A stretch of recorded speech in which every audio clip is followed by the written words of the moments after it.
देखो, हमको पता है कि अभी-अभी पद्मा अवार्ड्स दिए गए हैं, ठीक है? 2020 और 21 दोनों के ही दिए जाने हैं, लेकिन अभी 2020 वाला दिया गया है जो 2020 में अनाउंस हुआ था।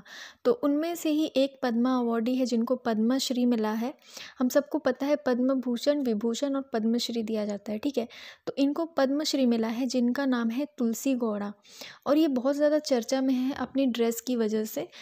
अपने काम की वजह से तो ये हमेशा ही रहती है, ठीक है? लेकिन ये राष्ट्रपति भवन जब पहुंची थी अवार्ड लेने के लिए, तो बहुत ही साधारण सा इन्होंने ड्रेस कोड अपनाया था, ठीक है? आप चाहें तो देख सकते हैं। ये बहुत ज़्यादा भी चर्चा में, तो इनके बारे में थोड़ा सा जान लेना हमारे लिए इम्पोर्टेंट है। देखो, इनका जो जन्म हुआ था वो कर्नाटक के हलक्की जनजाति जो है, हलक्की ट्राइब उसकी फैमिली में हुआ था, ठीक है? इनकी जो फैमिली है ये बहुत ही गरीब थी, और इनका जब जन्म हुआ उसके कुछ टाइम के बाद ही इनके फादर की डेथ हो गई थी, ठीक है? इसी कारण से इन्होंने बहुत ही कम एज में काम करना चालू कर दिया था, और काम करने के कारण ही बहुत ज़्यादा ज़िम्मेदारियाँ आने के कारण ये कभी भी स्कूल नहीं जा पाई थी, ठीक है? और उस टाइम पे देखो, आज इनकी जो एज है वो 72 ईयर है, तो इनकी जब 11 साल की उम्र थी, तब हमारा ज़माना बहुत ज़्यादा पिछड़ा हुआ था, है ना? तो उस टाइम पे बाल विवाह होता था। तो 11 साल की जब इनकी एज थी तब इनकी शादी हो गई थी, बाल विवाह हो गया था, और इनके जो हस्बैंड थे वो ज़्यादा दिन तक ज़िंदा नहीं रहे थे, उनकी भी डेथ हो गई थी, ठीक है? बहुत ज़्यादा अकेली हो गई थी, बहुत ज़्यादा प्रॉब्लम से ये जूझी थी, और जब ये बहुत ज़्यादा अकेली हो गई थी तो अकेलेपन को दूर करने के लिए इन्होंने पेड़-पौधों का ध्यान रखना स्टार्ट कर दिया, ठीक है? पेड़-पौधों को ही अपना फ्रेंड बना लिया, उनको ही अपना परिवार बना लिया।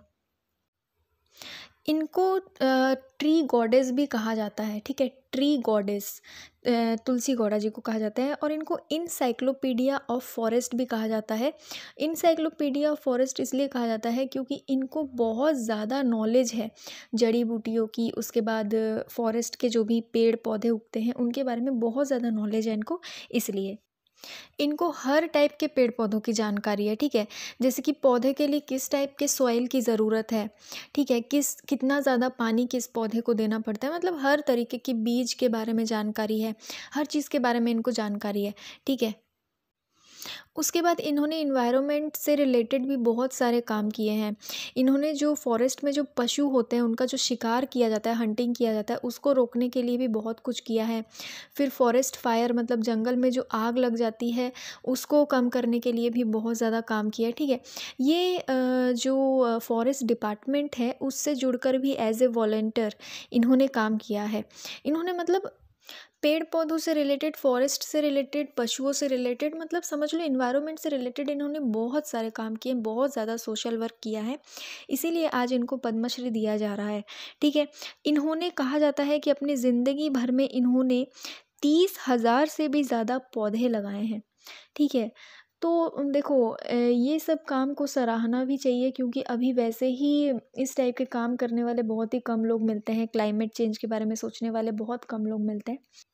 इसीलिए ऐसी हस्तियों के बारे में हमें पता होना चाहिए कि भारत में भी ऐसे लोग हैं जो अपना पूरा जीवन पर्यावरण को समर्पित करके रखे हैं, ठीक है ना?